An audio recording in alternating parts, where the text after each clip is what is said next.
Order! Order! You are an incorrigible delinquent at times. Behave yourself, man!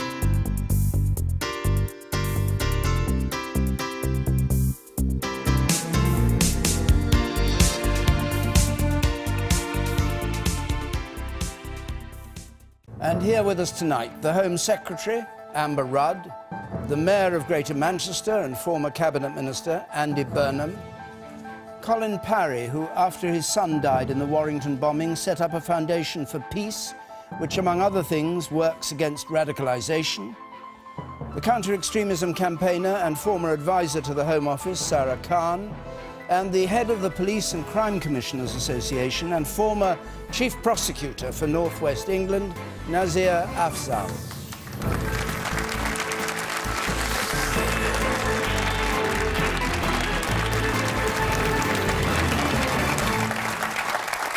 Thank you very much. And I should just say before we start that election campaigning, of course, remains suspended until tomorrow. So we don't have our usual multi-party panel for tonight's question time. We will resume with the normal party political question time next Thursday. But we take our first question tonight from Darren Halkett, please. Yeah. As a father of 3 young girls living here in Manchester, I found it hard to come to terms with Monday night's atrocities. What decisive action should government take to protect its citizens? What decisive actions should government take? Amber Rudd. I find it hard to come to terms with it as well, as a mother of 2 young children. And I think the important thing for us to do now is to concentrate on allowing the police and the intelligence services to sort out the operation. There may be lessons to learn afterwards. We have some very strong counter-terrorism programmes in place, which we may discuss later today. But I think the important thing now is to allow the operation to complete. It is an ongoing investigation. And what we saw on Monday night was devastating, barbaric. What we also saw was some extraordinary compassion and strength in the city of Manchester. It's something that the emergency services, the NHS, had rehearsed for. We hoped it wouldn't happen.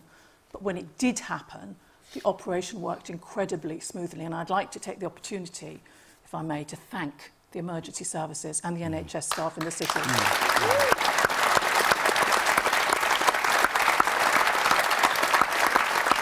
And what was the point of bringing the army out onto the streets? What was that designed to do? Well, we've been at the threat level of severe since 2013. We've moved to critical because it's an ongoing operation. The fact is that when it's at that stage, we have the option to call in Operation Tempora, which allows army military support to be drawn in to support the police. It will allow, I hope, sir, for you and your family to feel more secure when you go around your everyday life, because that's what we want people to do. But during this period of critical, which we hope will only last for a few days, it could be longer, it will depend on the operation, we've pulled down additional support from the army so that we can go about our normal life. Events in Manchester and further afield can take place with extra armed police supporting them. Nazir Afzal, do you agree with that as the proper action to take? It's necessary at the moment because it's an ongoing investigation, and we've had this before. The second time, I think, or third time in 10 years, where we've had to go to what involves the armed forces behind the wire to enable police officers to go out on the streets. And I think it's a necessary thing, but previous examples tell us it only lasts 5 or 7 days. So once we've got this inquiry to a point where we're safe, then the army can go back to doing what they do. To answer the gentleman's question, I love Manchester. I've lived here 6 years. I'm amazed at your resilience, your tolerance. I was at the vigil on Tuesday night with colleagues here, some of them, and I was touched by it all, and I cried. And I cried when people started chanting Manchester, Manchester, Manchester. I cried today when people were having 1-minute silence and people started singing Don't Look Back in Anger. Immediately afterwards. That is what Manchester is special for. And in terms of what you do now, you do what I've done, which is to have a conversation with your children, because they are probably keeping things to themselves, and it's about getting them the ability, or giving them the ability to talk about what they feel. They're doing it in their schools, but we can do it in our homes. But Darren's question was, what decisive actions should government take? Absolutely. What government has to do, as the Home Secretary said, allow the police to carry out their investigation.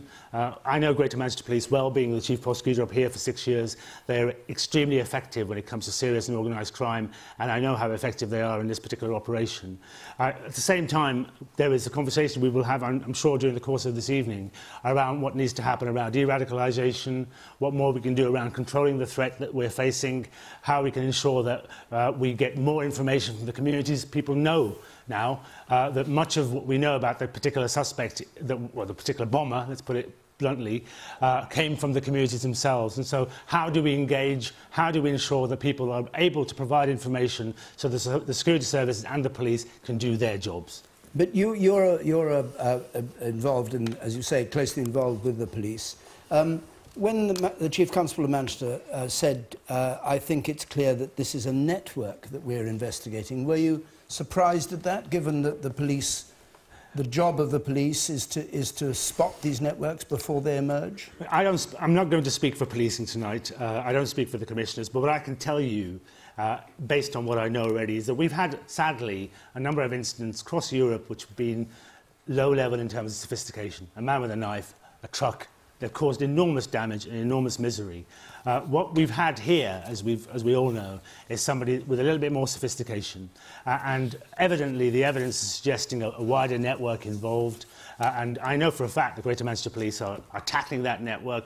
That's part of the reason why we've gone to getting the armed forces to support, certainly allow police officers to be out doing this kind of work. So I'm satisfied that the police are doing a phenomenal job this time around, but they're doing it with the assistance of the communities. All right.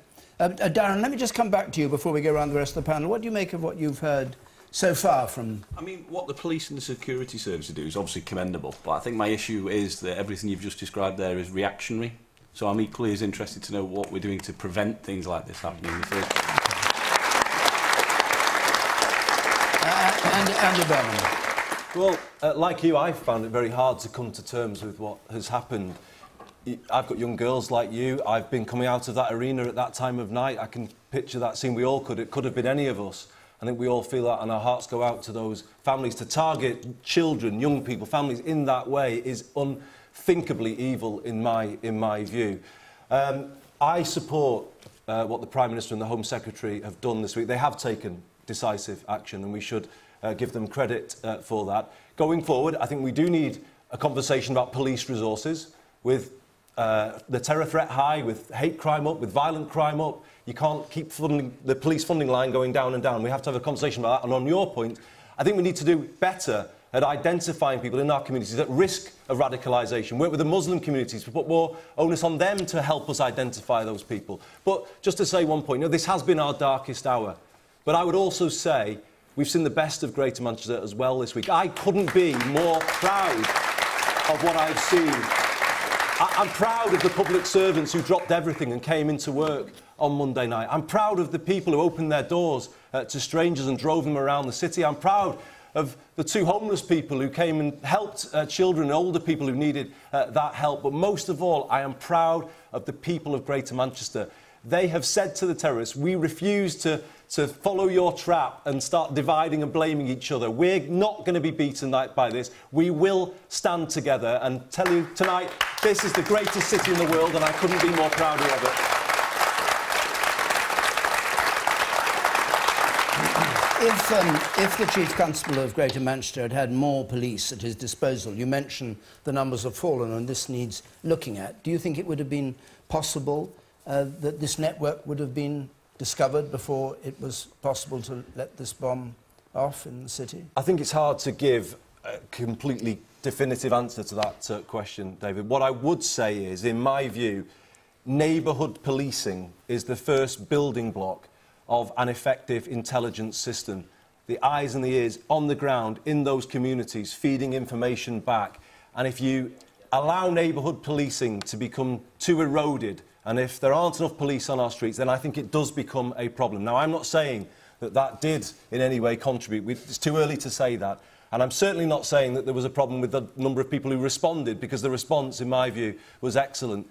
But I think we do have to have a debate now about whether or not the frontline police force can be cut. I don't believe it can, and I would say this now needs to become an issue in the election campaign once we've dealt with the immediate events of this week. Let's hear from you, sir, in the pink shirt there. I'll come to you in a minute. Yes. The resources were already there. In 2015, Theresa May, who was then Home Secretary, was addressed the Police Federation and told them that they were scaremongering because she was reducing the police numbers and community policing. And the Police Federation said at the time that low-level intelligence is what gives them the information and is able to feed those onto the intelligence services about terrorist activity. And we're now 20,000 people, police officers down, and we get atrocities like this. Does the government not expect this? No, I have to say I don't accept that. I have asked the head of counter-terrorism whether it is about resources. It is not. There may be a conversation to have about policing. We may have that at some stage, but now is not that conversation. We must not imply that this terrorist activity wouldn't have taken place if there had been more policing. Good counter-terrorism activity is because you have a close relationship between the policing and the intelligence services. That's what we have. That's why the UK has a strong counter-terrorist network. It's also about making sure that we get in early on radicalisation, but it's not about those pure numbers on the street, as you've implied, sir. I'm going to come back on that. Well, I think it is about police numbers because it's low-level intelligence which gives you the information. That, you know, we're asking the intelligence services are telling us that, you know, they're tracking telephone calls, they're looking at emails, stuff like this. And again, the Chief Constable said that this is a network of people. This wasn't a lone wolf attack. No. This was a well-organised network. So where were the intelligence services? Where were they getting that information It's not from? where we get the intelligence from. Where we get the intelligence from is much more from the PREVENT strategy, which is community-led within the communities, which engages with local activities, local groups, not through the police largely. It's about having a strategy to engage in the community, which is community-led. Well, you're disagreeing with my argument. We've lost all the community officers. No, it's not about policing so much as engaging with community leaders in the area. Colin Parry. I think one of the great characteristics of the British people is we're realists, not necessarily idealists. And the reality is that with 3 times the police force strength in the UK, we can't possibly stop every single attack, and there will be attacks that get through. That's the awful truth. And I think what the government does is perhaps in need of extra effort. Maybe that's really not a matter for me to say how many police officers we have, and putting the armed forces on the streets, I think, is a show of strength. I don't know whether it actually makes a lot of difference. I think the problem is that the people who do this do it to divide the country. They want to set Muslims against, if you like, the indigenous British people, and they want to cause discord and discontent and get the two groups to never talk. And I think what we have to do as a nation is accept that we cannot live in silos. We have to integrate. We have to accept each other. This is now a multicultural, multinational, multi-ethnic country. The sooner we recognise it's never going to go back to how it was in 1930. This is the year 2017. We've got to integrate. We've got to become friendlier. We've got to talk to each other more. We've got to do things together. And I think civil society has to play its part. Okay. You, sir. I just wanted to ask especially Amber Rudd, how well thought through has been the decision to deploy troops? Obviously, the period of the deployment is overlapping the beginning of the campaign season.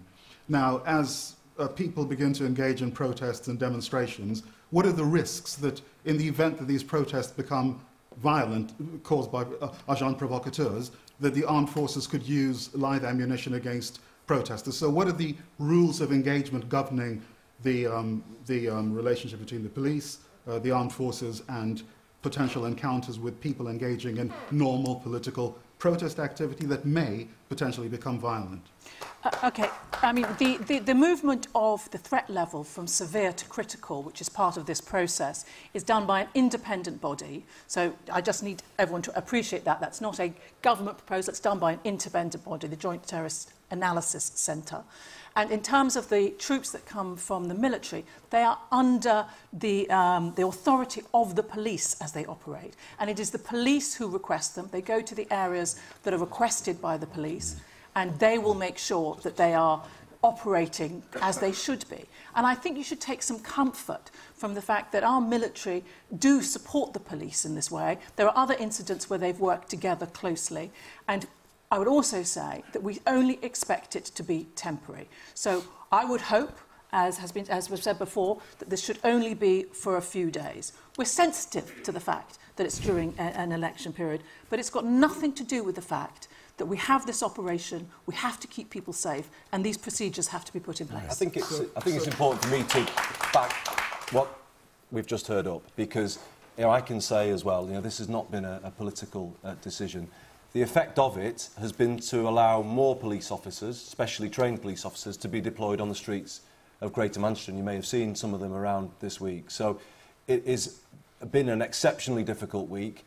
Of course, at the beginning of the week, there wasn't clarity about how far the network spread and what the scale of the issue we were facing was. Action had to be taken. In my view, the government took the right action. I think it's important for me to say that. Right. Yeah, but I mean... hold on, Sara Khan.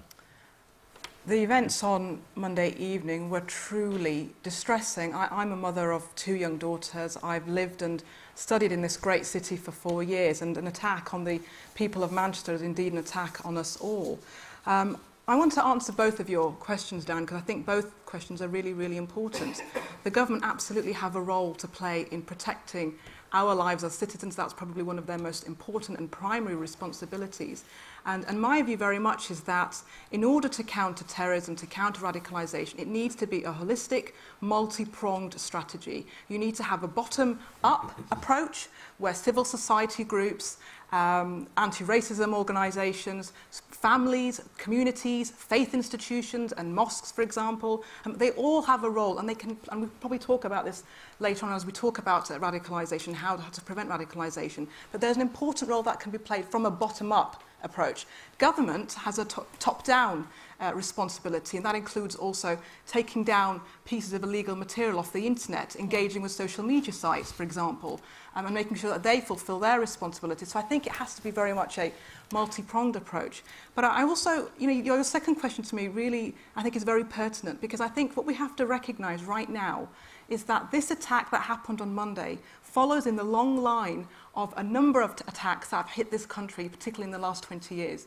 In 2000, MI5 discovered Britain's first Islamist bomb-making factory. We've had 7/7. In 2007, Glasgow Airport got attacked. We've had, since that time, hundreds of people who've been convicted for Islamist-related offences. We've had hundreds of people leave our country to join ISIS, to live in their territory and support jihadist organisations. In my view, the struggle, and it is a struggle now against Islamist extremism, has increased in potency. It's not decreased. And we have to ask ourselves, are we doing enough? Are we upscaling our work to recognise the current threat? And the current threat is coming from there. And just really, really very quickly, as a country, we have stood up against fascism, racism and terrorism. During the Second World War, we stood up to fascism. We challenged the National Front in the 1970s. We combated IRA terrorism. But the fact of the matter is, right now, the biggest threat that we are facing comes from Islamist-inspired terrorism, who, as Colin said, rightly wants to divide us, but also kill us, all of us. And the fact of the matter is that if we want to defeat this threat, we all have to together make a difference and play our part. All right, Sarah, thank you.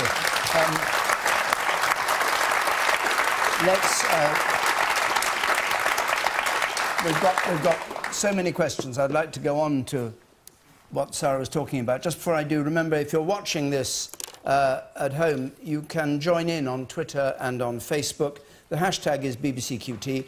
You can also text us, 83981 is the number. You push the red button to see what others are saying. And while I'm on about it, just a reminder, Question Time will be in Barnet next week, and the details are on the screen. Will be in a moment, and I'll give them at the end. Let's have a question from Lloyd Cawthorne, please, then.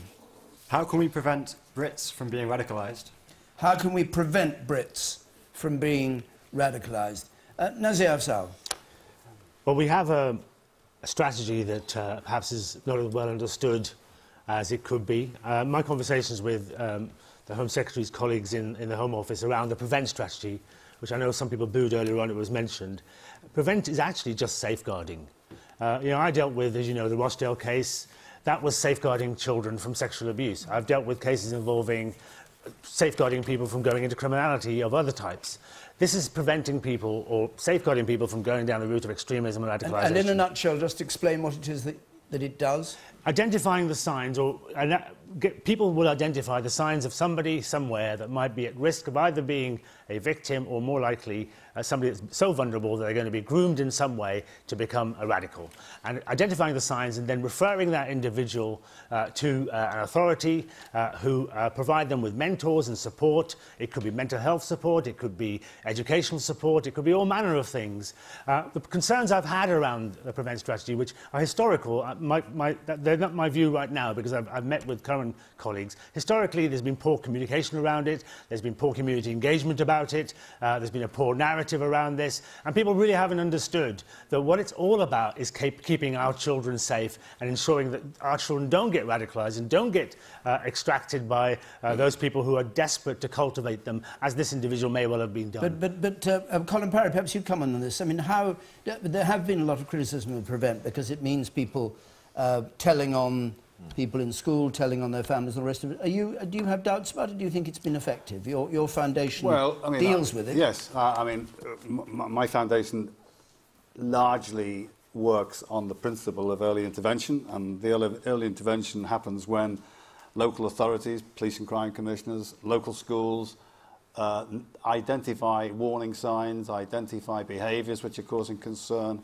and then ask organisations such as mine to apply the kind of programmes we've built up down the years to bring those young people to the Peace Centre in Warrington, and then we work with them very closely and we try to strip back where their views are coming from, what they're based on, where have they been fed this often perverse and twisted ideology, and get them to mix with people who they might otherwise not meet. And believe it or not, and I can prove this to be absolutely the case, going back to the days of the IRA, you can, if you cultivate the right atmosphere in a safe environment, you can get people who would otherwise never meet, who've got no regard for each other, to eventually start to talk to each other. I ended up with a very warm relationship with somebody that most people in this country would have never imagined I would have had a warm relationship with, Martha McGuinness. Now, you might say, why the hell would Colin Parry speak to Martha McGuinness? The very fact is that Martha McGuinness, in the end, became a person who wanted to talk to me. Now, if conversation can be encouraged, if meetings can be encouraged, you do reduce gaps. It's as simple as that. You reduce misunderstandings. Okay. I don't say you can cure everything, but I tell you what, it makes one hell of a difference. All right. Andy Burnham, you said back in June last year, I do feel that the brand that is Prevent is so toxic now that I think it's got to go. Can you explain why you feel it's not the right approach, or unless you've changed your view on it? No. I'm not saying that we don't need a programme that works in communities to identify people at risk of radicalisation. We most certainly do need a programme to do that. The debate is about how do we do that. And the problem is, as you said before, Prevent works on the principle that the community, the Muslim community in particular, is under suspicion, under surveillance. And this, I think, was felt by the Catholic community in Northern Ireland. There were policies aimed at them, but not at everybody else. And that then becomes a problem. It can actually become counterproductive. It can actually radicalise if people feel they are being picked upon. So I think there is the need for a fundamental review of Prevent, probably to be renamed, I would say. It should be cross-party, this review. And I think it needs to start again working on a basis of trust with community organisations, particularly in the Muslim community. And let's say, be fair, we expect them to do more to help us, to provide information, to be able to take action. Where has it gone wrong for people who don't know the policy? It's become quite a state approach. There's a statutory duty now on public bodies to report. And there was a young man on the radio this morning saying the quality of Prevent officers varies greatly, and some confuse what is just normal religious activity for extremism. So you can imagine how, if someone is reported to the police for carrying out their faith, for worshipping, and all of a sudden they're under suspicion, you can imagine how that creates a backlash in some communities. So I think we have to get this right. We need a programme. We need to get in early and identify those at risk of radicalisation. But we have to acknowledge that the current programme isn't working. And it's true, that name Prevent is toxic in parts of the Muslim community. And is it, just for is it only the Muslim community that Prevent looks at? Or is it... The point, I think, is it's felt by the Muslim community that the resources are predominantly targeted at them. And I think that's the feeling. You know, we have radicalisation on the right of politics. We've seen somebody kill my friend Joe Cox in the last year, and we need to have a debate about radicalisation in that way too. And I think this is the problem, that it's seen as though it's all about the Muslim community, and that creates the backlash. You sit up there, yes, in blue. Yes. I agree with Andy. I think that what's happening is we need to look at the Prevent strategy. Clearly, it is toxic in some areas, but we can always review a strategy, and we can look. And ongoing from the terrible events that happened earlier this week in Manchester, we owe it to the people to look for a strategy, and I'm delighted that we're having some cross-party agreement, because that's what we as a country need to move forward. And let's not, but when we start the manifesto season again for the next couple of weeks, please let's remember that by cooperating we'll get further quicker, and I definitely think that that's what I'd like to see moving forward. Okay, and you, sir, over there, and then I come to you. And then I come to you. Really concerned about what Andy was saying there. I think anybody who's prepared to do the sort of things that we've seen recently in terms of radical Islamic terrorism, anybody who does that on the basis that we've got a Prevent strategy which is trying to help people, actually, there is something wrong with the basic ideology. I think the problem comes from the mosques. And I've got something that I wanted to read you which actually came from Didsbury Mosque, because I spend my time actually doing some research. And this is direct from Didsbury Mosque. This is a leaflet that I was given on an open day. And this says, living in a society in which people have accepted Western lifestyle as their way of life brings immorality at every step. Modesty, shame and honour have no place in Western civilization. That is direct from Didsbury Mosque. All right. And that was given in a very expensive package with DVDs, and this is from a charity, and that is what Muslims are listening to. All right. And there are a lot of good Muslims, all right, but they are not being helped by this. All right, let me, from the woman there in blue, yes, you, in the centre, yeah. Do you want to answer that? Yes. Yes. The Muslim community has been accused by some politicians and media anchors of not doing enough, and almost in denial or even complicit with a threat of extremism. Yet, the Manchester Muslim community, at risk to themselves, reported Salman Abidi for his militant views. Isn't this a catastrophic failure of Theresa May's security under her watch as Home Secretary? Right. Just before we do, what do you make of what the man up there said about the pamphlet that he had from the mosque? All I can say is I have been an attendee of Didsbury Mosque for 30 years or so. And Didsbury Mosque is a mosque that opens its doors to non-Muslims every week on a Sunday. It's a very multicultural community. It's a mosque that invites women in, men in, people of all faiths and all nationalities. And where that's come from, I don't know. That's absolutely correct, and that was given to me on a Sunday, on an open day. You get tea and biscuits, very, very nice. Yeah. All right. Very, very nice people. It's not an official... I have also been in Didsbury. Yes, it's not official from Didsbury Mosque. Having debates with young women. I think two lines taken out of context about Didsbury Mosque is unfair. All right. Sorry, how is that out of context? Hold on. How is talking about British civilisation, Western civilisation? Yes. Out of context. Well, we don't know who handed it to you or who wrote it. That's the point. Well, I've got it here. All right, I know you've got it there. I know, but it's a charity leaflet that's given out officially from Didsbury Mosque. All right, you've with made lots the point. of other leaflets. Thank you. All right. What more do you want? What do you make of it, sir? I want to get some more clear tonight, David. I want people to listen to me very carefully. I am Manchester. I was born in Manchester. I was raised in Manchester. I'm a proud monk and a proud Muslim. And when Manchester hurts, I hurt. And I'm hurting after what happened on Monday. And what happened on Monday night was an evil act, an abhorrent act that should be condemned with the strongest condemnation.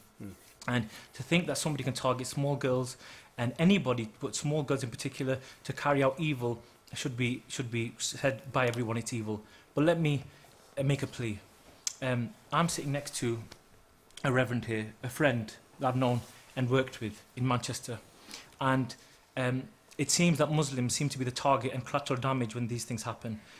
Islam is not the reason that people do bad things. People do bad things because they're evil and they're bad people.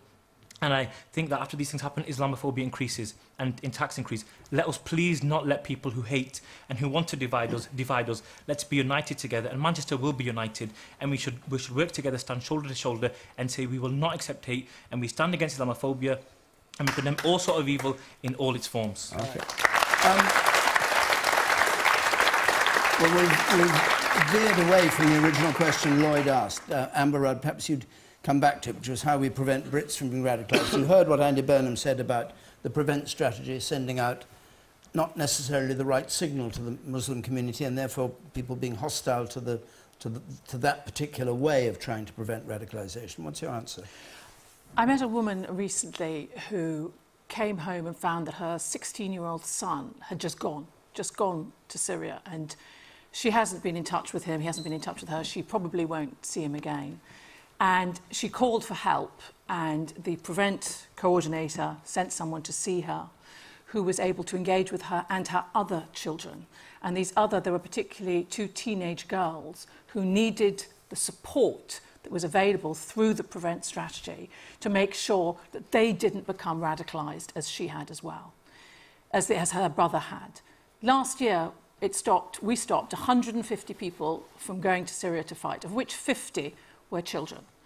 There's really strong evidence of Prevent initiatives helping families, saving children's lives, and stopping de-radicalisation. I'd like everybody's help here, making sure that we speak up for the good work that is done by Prevent. The Foundation for Peace here is one of the largest providers in the area. Andy, I don't think you'd criticise the Foundation for Peace for the fantastic work that they do. We have 142 community-led organisations. This is not about police-led, they're about community-led organisations who do exactly as Zia said, try to safeguard young people. And let's remember... When you said you stopped 150 people last year going to Syria, do you mean you wouldn't allow them to leave the country, or do you mean that you think you prevented them from taking the decision? There is more evidence than just stopping them at the airport. But there's evidence that we've stopped 150 people, of which 50 are children. I can't be drawn any more detail on that, but it's been clearly documented that otherwise they would have gone. But I just do feel that we need to be stronger about the fact that Prevent is saving lives and is helping people. It is doing good work, and I'd like more support, trying to make sure that we get that message out. It's the final point I was trying to get over, is that it is community-led. It is not about getting policemen involved. It's about making sure that the local organisations, like the Foundation for Peace, are able to engage with young people on that level. It's not about the government being, as Sara has said, bottom-up. It's about the government providing the support for the communities to work it out. You say that. To Amber Rudd, it's not about getting the police involved. Where's my security? Where are all these people's security coming from? We have PCSOs on the street that walk about with every other bit of kit I have seen, including handcuffs, that they do not have the power of arrest to evolve. Where's the security coming from? Where is MI5 in all this? We've no mention of this tonight. We have got £13.3 billion a year going out to foreign aid. No, hold on a second, that money that should be saved in this country and looking after ourselves, and I'm talking about everybody here, doesn't matter what colour of creed we are, we look after ourselves first. Okay. Let's send it out there. Let's secure this country. Well, I can say that we have given additional funding to the security services. They've got a 30% uplift because we're making sure that we do invest in the security services to keep people safe. You're sending government aid to a country who has got a space programme and a nuclear warhead programme. Yes, you said. Do you agree with him? I have a slightly different point, but it comes back to the radicalisation point. Go on then. We've taken off the lid from... The perpetrator of this latest crime was a Libyan, so we removed Gaddafi. And we've had other perpetrators in the past coming from various Muslim countries, and we've removed Saddam Hussein. Why this government, either Labour or Conservative before them, has taken us into these places where we don't understand the cultures or the politics of the people, and why we've tried to be the policeman of the world, I fail to understand. Because if we take our resources... away from these activities, we could have the resources that Colin Parry and Sara Khan requires, because we could fund all the integration and the openness that we need. But instead, we're still in Afghanistan spending billions, and it's just crazy. Sara Khan. I agree with Nazir when he says that there clearly appears to be a real misunderstanding about the aims and objectives of Prevent. Let's be very clear about what space Prevent operates in. You know, it's not desirable or possible for the state to start arresting people because they become radicalised. You know, you could become radicalised, but you've not committed a criminal offence. So what do you do with those individuals? That's the space Prevent operates in. And unfortunately, you know, we hear things like, oh, Prevent is about spying, Prevent is it's about surveillance. None of those things are relevant to Prevent at all. All of those are part of Pursue, which is part of Contest, which is another strand of the government's counter-terrorism strategy. People often conflate Pursue with Prevent, and there's this basic misunderstanding. And I think what I'd like to see is perhaps the government doing more to educate people about what actually is Prevent and what Prevent isn't. And also, I think it's really important to recognise that it's not Prevent that is toxic. It's the discourse around Prevent that has become toxic. It's not the Prevent strategy which is the problem. It's the politicisation around Prevent which is increasingly becoming a problem. And let me explain what I mean around that. You know, I have seen politicians, for example, make unfounded claims about Prevent, saying that, you know, if a Muslim child decides to no longer eat at McDonald's, that will lead to a Prevent referral. Nonsense. I've heard so many of these false untruths about Prevent. How is that going to encourage trust between Muslims who want to do this work and with the government? It doesn't. But also, and I have to really point this out, the fact of the matter is that in this country, we do have an Islamist-led organisations and a lobby who are actively seeking to make sure Prevent fails, and that is no surprise to anybody. Since 2011, you know, back in 2011, organisations like Al-Muhajirun, which is now proscribed, which was run by the infamous Anjum Chowdhury, they were at the forefront of saying that we see in Prevent a direct challenge to our attempting to radicalise young Muslims. And so they saw in Prevent an ideological offensive. And what you're seeing now are Islamist groups who are operating in our country, taking up that baton and spreading lies around Muslim communities. Can I just ask you to address the point that he made, that the work that Prevent is doing is undermined by British foreign policy in Libya and the Middle East? Is that something that you come across in doing your work? That people say to you, well, what the British government is doing in our name is something we abhor? There is no black and white answer to this issue of foreign policy, which we talk about all the time. Look, when we look at people like Mohammed Sadiq Khan, who was the ringleader of the 7/7 attacks, he made very clear that one of his prime motivations was our country's involvement in the Iraq War in 2003. But let me tell you about some of the people I work with. I come across 13-year-old girls who tell me that they want to go live in ISIS's caliphate because they think it's some sort of Islamic Disneyland. And these girls weren't even born before the Iraq War in 2003. Foreign policy has no relevance to those individuals. And also, has no, because they have been online, they have been reading Islamist propaganda and ISIS propaganda, which we're not countering effectively enough. What will the parents do about it? Well, this is why I'm saying to you that we have to have a multi-pronged approach where we, for example, my organisation has delivered theological counter-narratives to extremist ideology to Muslim parents to equip them to help build resilience in children. But I just want to make another point about the issue of foreign policy. Very quickly. And I want to go to the woman here. We also have to look at what ISIS themselves have said. Last year, I mean, they have an English online magazine called Dabik. One of their editions last year, they made it very clear that foreign policy was not the prime reason why they seek to attack and kill us. Read their propaganda for themselves. You know, they clearly said, we hate you first and foremost because you are disbelievers, because of our secular liberal values. And that's what ISIS themselves are saying. And I just No, for a moment, Sarah. Come back to you, yes. I just want to come back on you on that. Andy Byrne. They don't... The individuals that commit these acts, and this was true in Paris as well, they do not live a devout Muslim lifestyle. They're not true Muslims in any way, shape or form. And the problem, I think, is what I hear is the idea that the person who committed this awful atrocity this week, or who attacked Westminster, suggesting that they in some way represent the Muslim community. They in no more way represent the Muslim community than the person who killed Joe Cox represents the white British community. All right. The woman here in the front. Yes. With respect, Sara Khan, I find it very disappointing that a non-Muslim seems to understand more about the Muslim community than you do.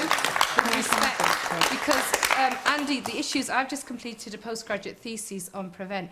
The principles of Prevent is what we all want. I work in a teacher in schools, safeguarding. Of course we don't want children to be radicalised, but what did the NUT say? Suspicion in the classroom, confusion in the staff room, that's what it's causing. We want the principles of Prevent, we all want. None of us want radicalisation, but let's be very clear that for Prevent to work, it has to, first of all, get on board. It has to be community-led, not with just government favourite organisations, with grassroots organisations, like organisations I work with in Manchester. So I think it needs to appeal to everybody. And we're all on board with the principles of Prevent, no doubt. But let's root out the causes of terrorism. Let's not try and focus. Prevent focuses on spotting the terrorists. That's what the Prevent Duty guidance actually says.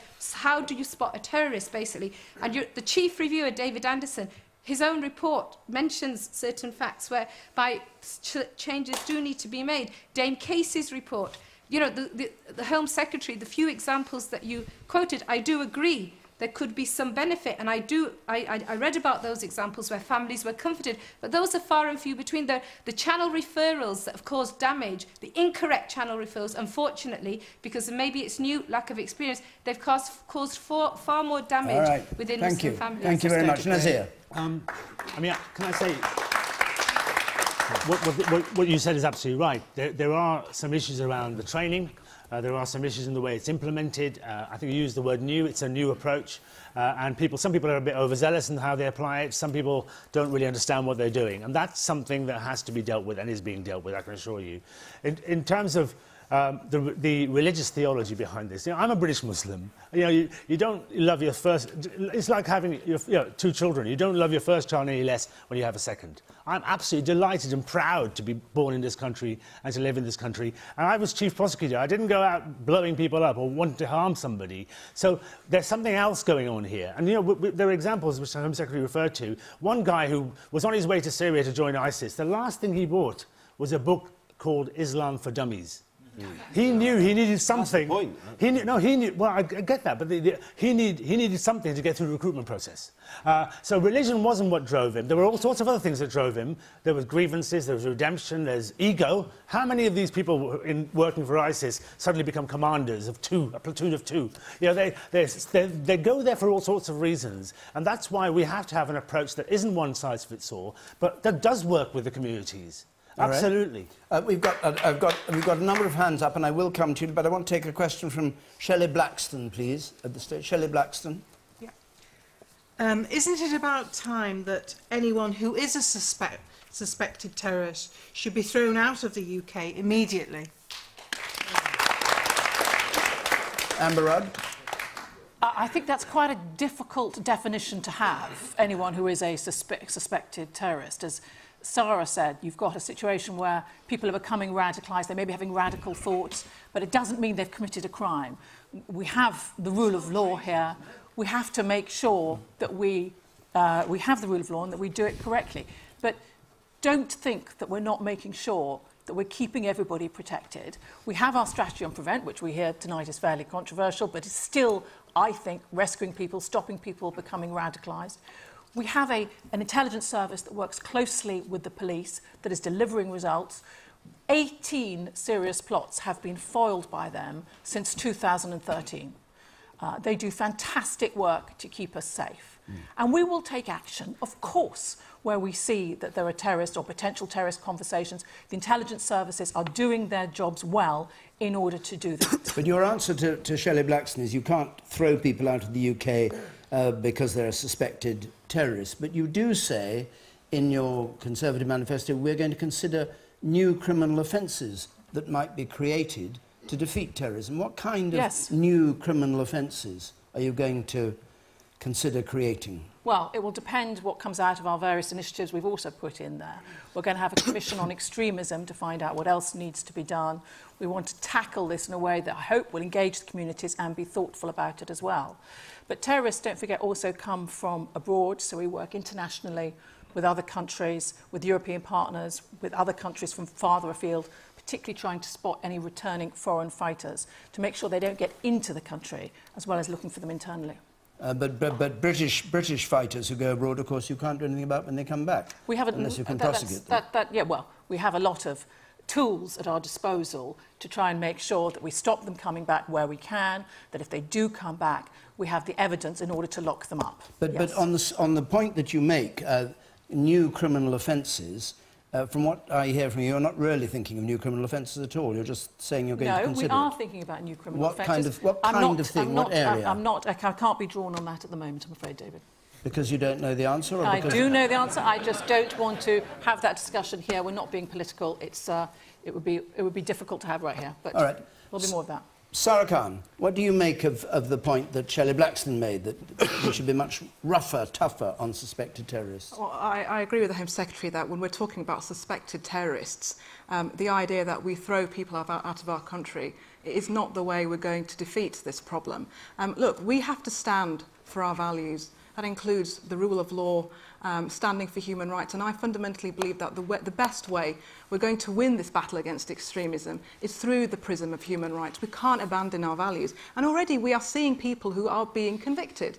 There have been around 269 odd people who have been convicted between the period of, I think, 2005 and 2015. We've got to use our court system. And also, we've got to be very careful when we're saying, this person is a suspected terrorist. We've got to go through the rule of law, and I think that's really, really fundamental. Do you want to come back on this, Shelley? I just can't get over what happened on Monday. And had anybody known that he was capable of what he was capable of doing, And I don't think there's a single person in this room who's not feeling what you're saying and does not have sympathy with what you're saying. But throwing them out is not the way of solving this problem. It's about dealing with having a multi-pronged strategy and we can counter this way in a much more effective manner. Colin Parry? If you want to throw them anywhere, throw them into my peace centre. And we'll work with them. And we'll take as long as it takes to try and change the way they behave and the way they think. Now, you may think that's fanciful. It isn't. We've got ample evidence we can do it, and we don't play with people's minds. We just talk to them. We reintegrate them into British society as best we can. But you cannot abandon the rule of law and say, you're suspected, off you go. You can't do it. That would cause major problems. But throw them our way. All right. The woman in a blue and white shirt, they're striped, yes. Hi there. First of all, I would like to say that my thoughts and prayers are with the victims and their families. I myself am a Muslim. I am a British Muslim and I'm very proud of my heritage. But I am also a realist, and there is an elephant in the room here, and unfortunately, it is very unfortunate, there is an issue with regards to radicalisation and extremism that does exist within our community. That is something that we have to accept and we have to deal with. I would like to go back to what the gentleman over there was saying when he referenced a mosque. Yes, we do have an issue within our mosques, within our religious institutions. We have children being taught the Wahhabi interpretation of the Quran. We have Saudi-trained clerics coming in and speaking to children as young as 7. They have these books, children are taught we have to do something about it. Stop, I would say, for now, temporarily, close down all Saudi-financed mosques. And I myself, as a Muslim, I'm a Muslim, so, we have to do something about it, yes. Not only have our homegrown terrorists, where terrorism is also being imported right under our noses. Yes, there are. Yes, there are. Yes, there are. Sorry, who said that there aren't what? Who's? I'm saying they're not officially. Hold on. There are. Say it again, sorry, we didn't hear. No Saudi-funded mosques in the UK. That's a misnomer. There used to be money that was brought in from abroad, but that has all stopped, and it stopped a long time ago. Are there no Wahhabi preachers and no Saudi money at all? Is that what you're saying? Yes. Well, that's my knowledge. Certainly. There are. There are. Yeah, The there are. Wahhabi I think there's a preachers. difference between Saudi money and Wahhabi preachers. Yes. I mean, there are Wahhabi preachers, no doubt. Can I just answer... Can you pick up the point of the Muslim woman who said that you've got to face the fact that there is a lot of... I'm 100%... The language of I'm 100% radical behind, language is heard in the mosques. I'm 100% behind her. Yeah. I don't go to any meeting, for example, which is just exclusively men. I ensure that if they invite me to a place of worship, there have to be women there. You have to change their behaviours. You've got to confront them when they are coming up with the kinds of things that you just identified yourself, because that's how, sadly, this generates even more hate. Yes. And how they generate difference as well, which is something that we've got to deal with.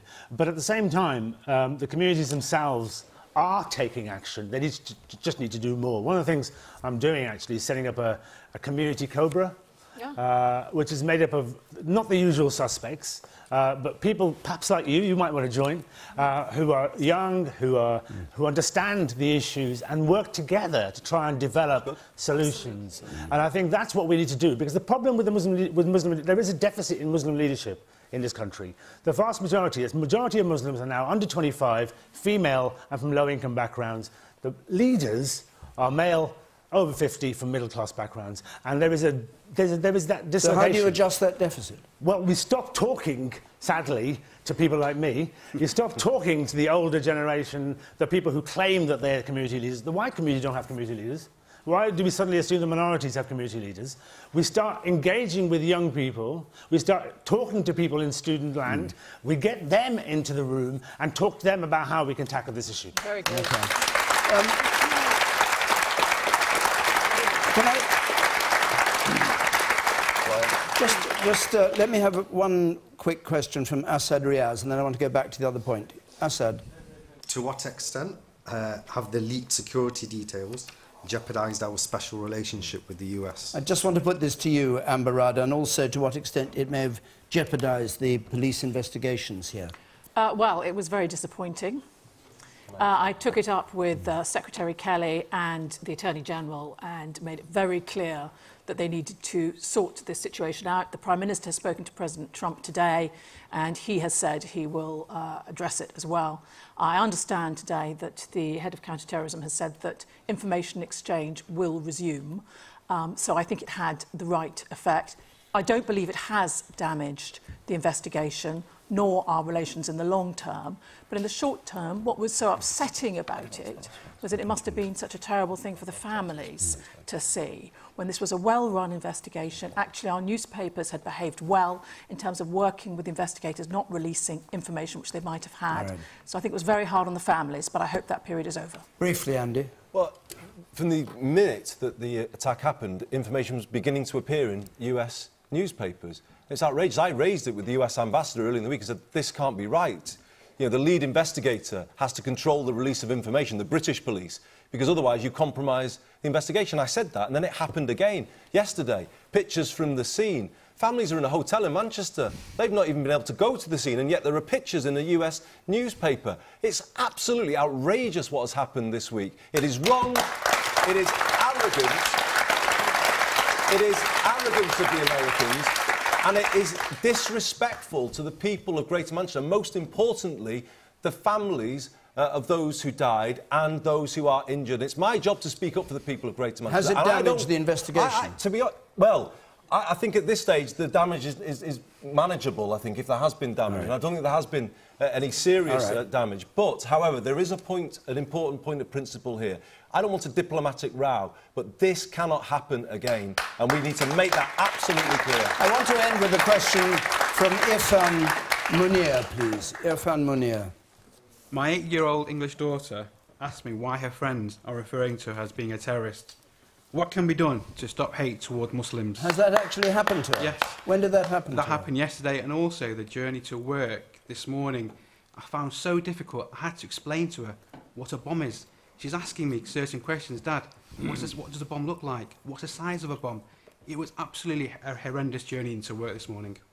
Sara Khan, we've only got a couple of minutes left. Be very brief on this, but what can be done? And it's silly to say in a couple of minutes. Absolutely horrendous that we hear this. I mean, even the NSPC and Child and other organisations are picking up the fact that there are Muslim children experiencing this kind of abuse on school premises. And I think, for me, this is a part of a wider issue, really. It's about how we talk about British Muslims in this country. I do disagree with you, Andy. I think, trying to promote British Muslims as a homogenous community is not the right way of dealing with this issue. The fact of the matter is, we have to recognise that there are different trends. There is a positive trend amongst British Muslims who are integrated, who are contributing to our country in all sorts of manners, serving in the armed forces, our doctors, in the arts, music and so forth. But at the same time, what we also have to recognise is that there is a negative trend amongst some British Muslims who oppose democracy, who despise different interpretations and pluralistic interpretations of the religion. I'm going to stop you because we've got so much.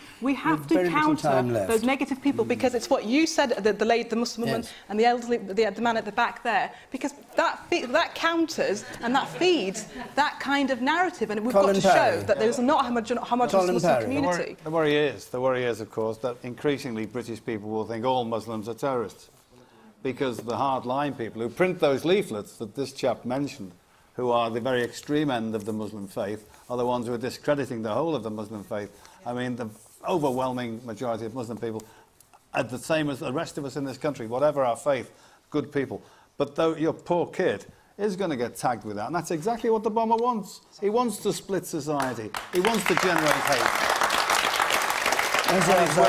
Very briefly, if you would. Absolutely. What Colin said a moment ago is absolutely right. This is about creating division. We need to have these conversations. I'm glad that she was able to open up to you, and that you can have a conversation with her, because that, ultimately, us as parents need to talk to our children, and that's how we deal with this issue. Andy Burnham. I think part of the answer is be careful with language. People talk about Muslim terrorism or Islamic terrorism, and that suggests that this is the whole of the Muslim community that is to blame. That is very dangerous if you suggest that that is the case. I think the BBC actually are wrong to say so-called Islamic State. They should call them Daesh, because don't give them the kind of impression that they represent the whole Muslim community. These people that are involved in this terrible act were extremists, terrorists. They should be described as such, and they should not be described in a way that casts this kind of terrible kind of sense of gloom and despair over the Muslim community. Colin Parry is absolutely right to say what he just said. These individuals do not represent the Muslim community in Greater Manchester, and that needs to be pointed out every opportunity we get. Your daughter had the confidence to report it to you. We need to make sure that everybody has the confidence to call out hate crime wherever it is.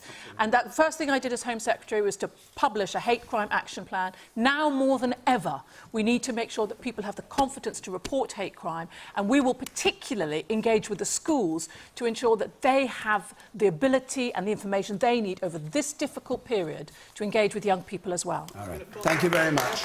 Our hour is up, I'm afraid. Thank you very much, everybody, and I'm sorry to those of you who have your hands up and haven't been able to get in. That's the way it is.